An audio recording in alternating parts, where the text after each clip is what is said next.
Hey everyone, we are going to tackle the myths and the facts about Medicare Advantage plans, specifically the claims that are made out there by those who never recommend Medicare Advantage plans. This debate is always heated and there's a lot of misleading information on both sides, so I'm going to do my best to present as much information about Advantage plans and how they really work as I can in a reasonable amount of time with as little bias as possible.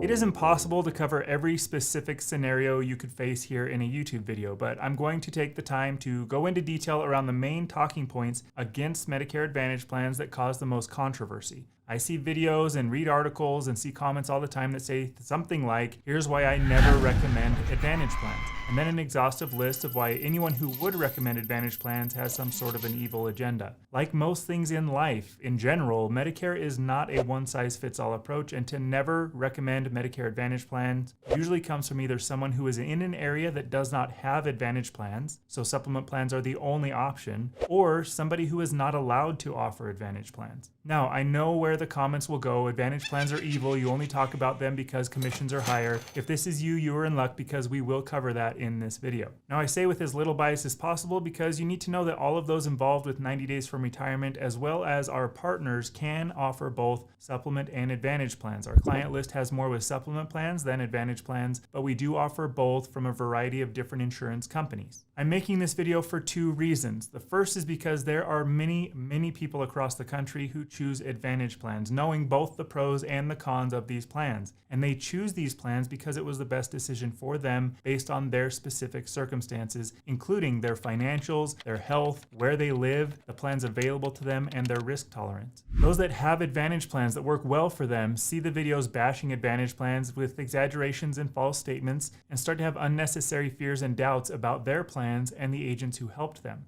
The second reason for this video is because we personally know hundreds of unbelievably talented, knowledgeable, smart, and honest agents across the country who help people with Medicare, and they are working to do the right thing for their clients by offering education around both Advantage and supplement plans. They're not pushing people or forcing people into Advantage plans, and they don't deserve the negative backlash against them. We and the agents we know love supplement plans for what they are and the benefits that they bring, but we are also willing to offer Advantage plans for those who either cannot afford supplement plans or they do not want them. The videos out there bashing Advantage plans and labeling any agent who offers them as only doing so for the first year commission difference are inappropriate, false, and unnecessarily hurt reputations that have taken years of hard work to establish without needing to do so. Having said that, Advantage plans are not for everyone and they are not right for everyone. Here are the main negative points that I'll go over because they always come up when discussing Advantage plans. Number one, Advantage plans are managed care and have a final say over your health care, meaning they will refuse to cover you or your loved one as you slowly deteriorate and die. Yes, those are real comments out there. Advantage plans don't allow you to see any doctor you want, so you are stuck with their limited choices of doctors. Number three, Advantage plan out-of-pocket costs are so much higher, so if you do need to use healthcare, you wouldn't be able to afford it. Number four, agent commissions are higher with Advantage plans, and the only reason that an agent would ever recommend an Advantage plan is greed. Finally, once you choose an Advantage plan, you can never go back to a supplement plan. We have chapters along the bottom if you'd like to skip to a specific section, or you can just watch this all the way through. All right, starting with number one, Advantage plans are managed care and have the final say over your health care. Yes, Advantage plans are managed care plans, which means that the insurance company determines the policies and the criteria of coverage. They have a say to a certain extent over your healthcare decisions, just like or very similar to the employer plans that the vast majority of Americans are used to and covered by right now. Here's what that means. With Original Medicare, if you have a medical claim, and you can use any dollar amounts that you want for this, but if you have a claim, Original Medicare pays 80% of that claim, and then you pay the other 20%, or your supplement plan will if you go that route. That's how Original Medicare works. Advantage plans work differently. The insurance companies that offer Advantage plans agree to take on the risk of the costs that you would have had under Original Medicare Part A and Part B, as well as the cost of the other things like drugs, dental, vision, and the other benefits that are included in most Advantage plans. So if you have a hospital or medical claim, instead of the federal government handling 80% of that cost, that Advantage plan insurance company is now responsible for that cost in addition to any other dollars not covered by your copays and coinsurance. In exchange for taking on this risk, the federal government pays the insurance companies for every person that is covered by that insurance company. That is why Advantage plan premiums are either very low or $0. They are getting paid per individual on the Advantage plan by the federal government. I don't have those dollar amounts, and they vary dramatically based on the insurance company's ratings, location, and the risk that they take on. But for illustrative purposes, let's say that it's $1,000 per person per month. The insurance company will hope that on average, everyone they cover combined will cost less than $1,000 per month. To help with this, they put in things like prior authorizations, step therapies, copays, and coinsurance. This is all in an effort to stay in business, to make a profit, and manage the costs of the overall pool of people that they insure to cover the individuals who cost more than $1,000 per month. So while the companies that offer Advantage plans agree to cover everything that original Medicare covers, Advantage plans do not cover it in the same way, and here's where the real problem lies in our opinion. If somebody calls into a national call center and is thrown onto an Advantage plan thinking that they still have original Medicare, they're in for a surprise. Advantage plans work differently, and this person may face unexpected denials or need to appeal procedures, which can be extremely frustrating. Problems arise when certain insurance companies in certain areas have put in policies that deny claims that should have been approved. This is wrong. Fortunately, there are appeals that overturn those denials, but as mentioned, they can be frustrating and take time. Not all insurance companies are the same. Even the same insurance company in different areas of the country handle things differently, which is why it's so important to have an agent who knows your area help you with these decisions. Bigger picture here, as it sits now, the Medicare system is losing money, and if nothing changes, will not be sustainable. The payments to insurance companies are costly, but considered less risky and less costly to the federal government than taking on that 80% risk of all Part B claims, as well as the risk of Part A claims. Incentives to Advantage plans from the government are increasing. Advantage plan benefits are improving. It will be very interesting to see what changes will come over the next few years. There are complaints against certain Advantage plan carriers and their practices that the federal government has an interest in fixing. Does the fact that Advantage plans are managed care mean that you are going to be denied for everything that you go in to see? No, absolutely not. And again, the insurance company you pick makes a big difference. We have more clients on supplement plans than Advantage plans, as we mentioned, but we still have thousands of clients on Advantage plans who love them. And you'll see in the comments of our other videos that there are people who love their Advantage plans and use them a lot. They have major surgeries, procedures, they have survived cancer, they have several high-cost medical expenses, and their Advantage plan works for them. There is a balance here, and when someone chooses an Advantage plan, they will experience very similar coverage and management to a managed care plan they have through work. Is it the same as original Medicare with a supplement? No, it is not. All right, we're ready for point number 2. Advantage plans don't allow you to see any doctors that you want. There's a lot to tackle here. For the original point, it is correct. Advantage plans do not cover you seeing any doctor that you want, the same as they would for in-network providers. You have a network with an Advantage plan. Now, Advantage plans typically come in 2 network varieties. There are more than 2, but the most common are an HMO, which stands for Health Maintenance Organization, and a PPO, which is a Preferred Provider Organization. In general, with an HMO, you need to visit in-network doctors and facilities to get coverage. If you don't, you're responsible for 100% of the costs. In general, with a PPO, you can visit in-network doctors to get more coverage, or you can also visit out-of-network doctors, but you will pay more for out-of-network visits. With all Advantage plans, if you have an emergency outside of your coverage area and you visit an out-of-network facility or provider, you are covered as in-network. Now, it must truly be an emergency, and there are medical codes that indicate an emergency. So if you have the flu as an example and you go to the ER out-of-network and it isn't coded as an emergency, that won't be covered as an emergency. But when it is an emergency and coded as such, you are covered as if you were in network. A point often brought up against Advantage plans says that if you have an emergency and you visit an out-of-network provider, you could be on the hook for thousands of dollars. Again, based on what we just covered, context is important, and if it is an emergency, that is not true. Now, when you're looking for an Advantage plan and working with an agent who knows your area, area, you aren't just picking a plan at random and hoping that your doctors are covered. You can search for in-network providers before you get your plan. In fact, with all of our clients, we will get a list of their providers and preferred hospitals, and we will do a search for them to make sure that the doctors participate with Medicare, and if an Advantage plan is what the client would want, we would make sure that we find one that has the doctors in-network if those providers are available in networks. From a practical standpoint, one thing to be aware of is that many providers work in different hospitals and have contracts outside that specific hospital. So, as an example, if you go in for a surgery, there is a chance that your anesthesiologist is not in network. You'd want to make sure with the hospital that they are aware of your plan and network.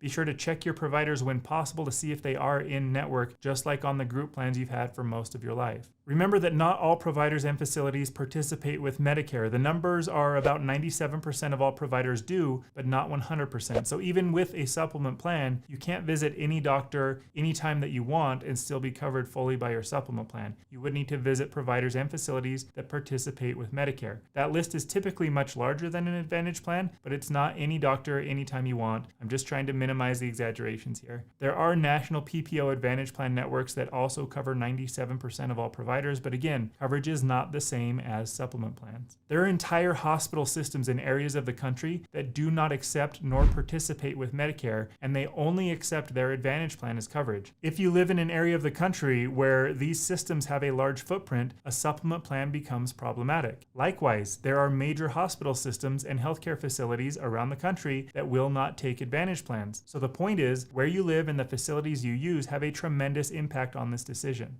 Outside of those hospital systems that only accept Advantage plans, many providers will prefer working with supplement plans together with original Medicare rather than an Advantage plan, without a doubt. You'll probably end up seeing a lot of comments from healthcare workers agreeing with this. Original Medicare and supplements are easier for providers to work with when it comes to approvals and reimbursements, whereas Advantage plans are not as easy for the reasons that we have mentioned. So again, wrapping up this section, Advantage plans will have a network of some sort where if you go out of network, you will have less coverage or even no coverage in certain instances. Where you live matters. All right, let's go into point number 3. Your out-of-pocket costs are much higher with Advantage plans. Yes, they can be. Your out-of-pocket costs are higher in the forms of copays and coinsurance if you use the healthcare system quite a bit. We have an entire video over here that goes over what it will cost you to have a supplement plan G versus a typical Advantage plan in our area. Remember, both supplement plans and Advantage plans are based on zip codes, so your numbers may be different. With the examples we gave, supplement plan G costs more in premiums to the tune of $2,700 more per year than Advantage plans, comparing the same ancillary benefits like drug coverage, dental, vision, etc. So strictly from a dollars perspective, not an ease of use perspective, strictly dollars, you would need to use the healthcare system enough that in that example, you would need to hit $2,700 in copays and coinsurance throughout the year for a supplement plan to become less expensive. If you have a chronic condition or high cost medical bills on a regular basis, the supplement plan will likely end up being less expensive. The whole financial conversation with these two is, do you want to pay now, a supplement plan, or do you want to pay later, an Advantage plan? Supplement plans have much higher premiums that increase each year, so you are spending this money whether you use it or not. With that comes lower cost sharing in the form of lower deductibles, lower copays. Advantage plans have little to no premiums, so if you don't use a healthcare system at all, you aren't paying for something you don't use. But if you do use the healthcare system, you will have copays and coinsurance until you hit your out-of-pocket maximum. In 2023, the highest allowed maximum out-of-pocket for Advantage plans is $8,300. We personally don't see any plans in our area that are that high. The average in our area is about $5,500. There are areas of the country that have out-of-pocket maximums of $1,000 or $1,500. Other areas of the country are higher than our average. So I'm genuinely interested in the opinion of those who dislike Advantage plans. If you have somebody who lived in an area that had a $0 Advantage plan with a $1,000 maximum out-of-pocket, and the hospital systems and providers in their area accepted this Advantage plan, and that person didn't plan on traveling, would you still recommend a supplement plan plus a Part D plan plus dental and vision to match benefits, all of those costing around $2,600 a year in premiums alone, whether they use it or not? Would you still tell them to spend at least $1,600 more every year to stick with the supplement plan? I'm genuinely curious. That isn't to start fights. Throw that in the comments. I'd be interested in hearing your thoughts. Now, national statistics show that the number of people who have an Advantage plan and hit their out-of-pocket maximum sits between 3 and 5%. Those out-of-pocket maximum numbers are for in-network visits. If you go out of network on an HMO plan, there is no out-of-pocket maximum and you're responsible for all of the costs. If you go out of network on a PPO plan, there is a much higher out-of-network, out-of-pocket maximum. In our area, they run between $8,500 and $13,000. So, are your out-of-pocket costs more with an Advantage plan? They can be, especially if you use the healthcare system a lot, either because of a chronic condition or a short-term accident, or the Advantage plans in your area have higher out-of-pocket maximums. All right, reason number 4 as to why Advantage plans are evil. The underlying theme is usually agents are corrupted by money, so the only reason that they would put somebody on an Advantage plan is so the agent can make higher commissions at the detriment of their clients. Let's talk about this. Number 1, Medicare commissions are not determined by the agents. The federal government regulates the commissions for Advantage plans. Supplement plan commissions are under different regulations and are determined by the insurance companies that offer supplement plans. Number 2, you, the Medicare beneficiary, do not pay more for using an agent than if you were to go directly to the insurance company yourself and ask for their plans. If you would like to take the time to research all of the plans yourself and then go directly to the insurance company, you can, and you wouldn't pay any more or less than you would with an agent. And this is for both an Advantage plan or a supplement plan. The difference with an agent is that you now have a helper for the rest of your life to compare your plan with others every year, help you with any carrier or claims issues, and answer questions that you may have around Medicare as you use it for the rest of your life. Some feel that that assistance is worth the $0 that they pay for it. Others don't, and that's okay. Now, diving into how commissions work, Medicare Advantage plans typically offer higher first-year commissions for those clients who are enrolling in Medicare for the first time. What I mean by that is that if you have Medicare and you come to an agent and you want to switch from one Advantage plan to a different Advantage plan, or from a supplement plan that you are on to an Advantage plan, those are not the higher commissions that we're talking about. It's just around the very first time that you're enrolling in Medicare and an Advantage plan specifically. Advantage plan commissions are set by the federal government and are the same in most states with the exceptions of California, Connecticut, Washington, D.C., New Jersey, Pennsylvania, Puerto Rico, and the U.S. Virgin Islands. Supplement plans, Part D prescription drug plans, dental, vision, and hearing aid plans vary dramatically and are highly dependent on where somebody is located, the insurance companies around them, and the contracts that the agents and agencies have with those carriers. In some areas of the country and with certain plans, that difference is about $15 to $20 more in the first year to an agent with an Advantage plan rather than a supplement plan. In other areas, it could be a difference of 40%. That is what we have seen. That percentage difference may be bigger or smaller depending on what we've mentioned. We just haven't personally seen larger differences than that. After that first year, again, this is highly variable depending on a lot of factors. So just because I'm saying that this is one way that it works doesn't mean it's how it works with all contracts. But what we typically see is that Advantage plan commissions are cut in half in year 2 and remain there for the duration of the contract, where supplement plans stay relatively constant for X number of years before they slowly taper off. Again, this is determined by the insurance company. So are first year commissions higher with Advantage plans? Yes, it isn't a secret, or if it was, it shouldn't be anymore. Does that mean that agents only offer Advantage plans because of the first year differences? Not even close. Some might, but those who have been in Medicare for a long time, including our agency, have this philosophy. If people are only pushing Advantage plans, those people will not be in business for long. People talk. 99% of all of our clients come from a recommendation from one of our other clients. Our clients talk to their friends and their family about whether or not we were helpful.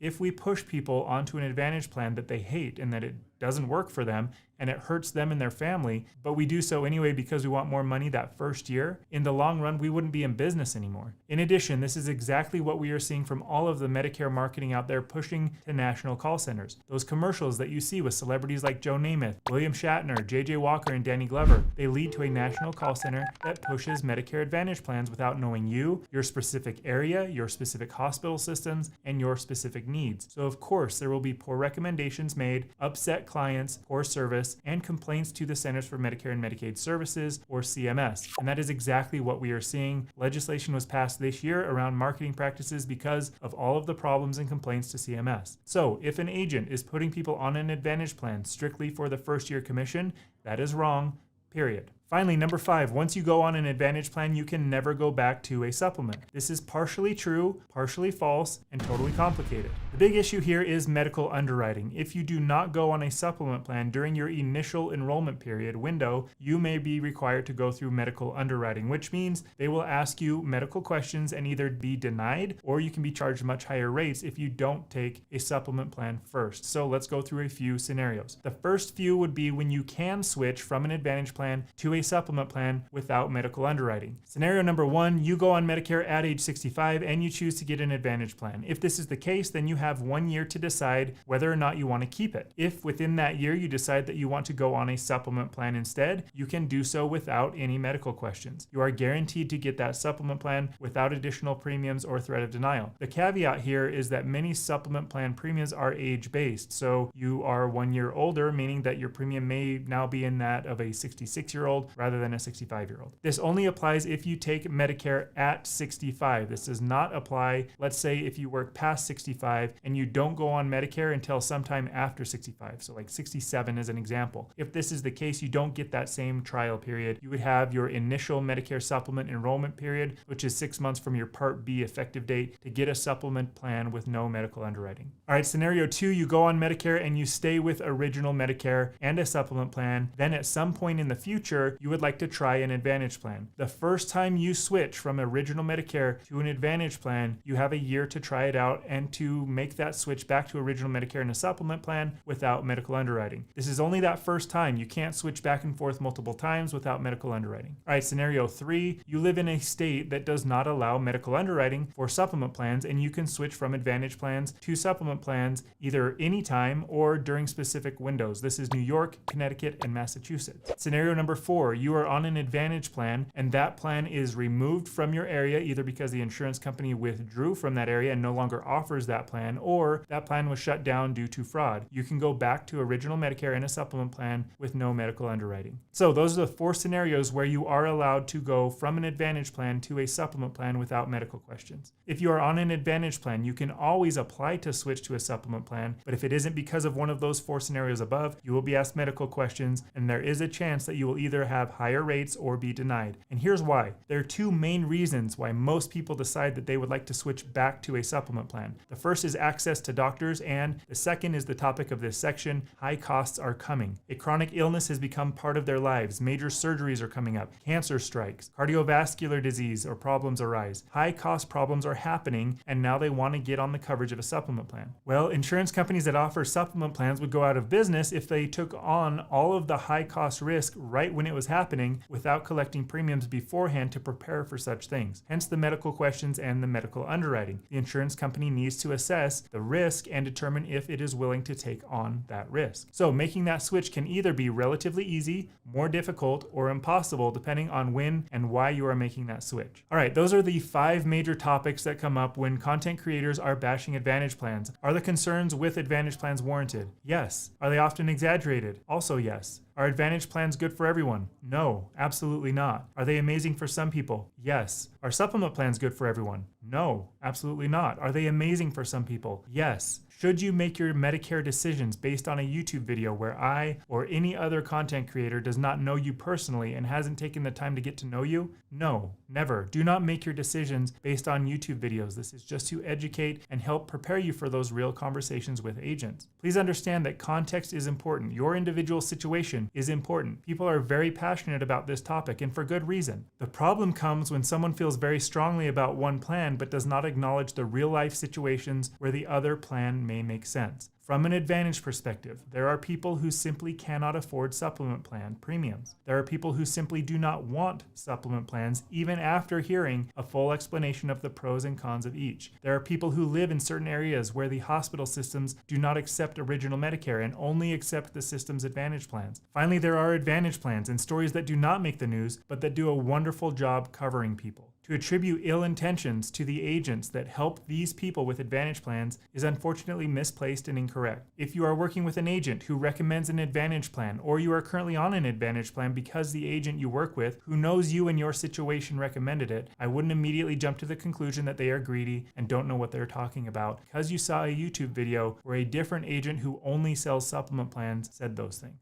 All right, I said my piece. Feel free to bash me in the comments. I've tried to be as unbiased as possible and give you the details allowed in the time that I have. There are fringe cases with Medicaid or disability or exceptions to these generalities, so feel free to throw those in the comments and we can work through them together. If you would like help with Medicare, knowing full well that we will get to know you, your situation, your financial comfort level, and your health before we make a recommendation, you can always reach out to us at 90daysfromretirement.com. You can email me here. If we can't help you because you're in a state that we are not licensed in, I will put you in contact with a partner that we trust who is. I appreciate you taking the time to learn more about Medicare. I hope this was helpful. Thank you for all that you do in your daily life that brings joy and happiness to others. We will see you in the next video.